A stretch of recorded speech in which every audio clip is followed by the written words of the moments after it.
बिस्मिल्लाहिर्रहमानिर्रहीम। अस्सलामु अलैकुम वरहमतुल्लाहि वबरकातुहू।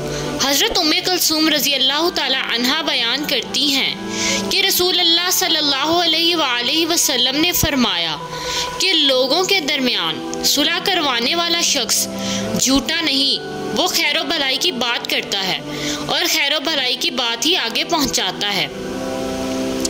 उम्मुल मोमिनीन हज़रत आयशा रज़ी अल्लाह ताला अन्हा से रिवायत है, एक आदमी ने नबी पाक सल्लल्लाहु अलैहि वसल्लम से अंदर आने की इजाज़त तलब की तो आप सल्लल्लाहु अलैहि वसल्लम ने फरमाया उसे इजाज़त दे दो और वो अपनी कौम का बुरा शख्स है। जब वो बैठ गया तो नबी पाक सल्लल्लाहु अलैहि वसल्लम ने अपने चेहरे पर खुशी का इजहार फरमाया और उसके लिए तबस्सुम फरमाया।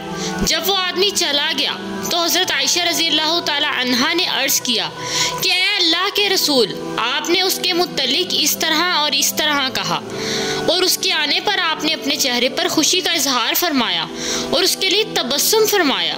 तो रसूल अल्लाह सल्लल्लाहु अलैहि वसल्लम ने फरमाया, तुमने मुझे कब फहश को पाया, क्योंकि रोज़े क़यामत अल्लाह के यहाँ मुकाम व मर्तबे में बदतर वो शख्स होगा जिसके शर से बचने के लिए लोग उसे छोड़ दें। एक जगह रिवायत है कि उसकी फहश गोई से बचने के लिए।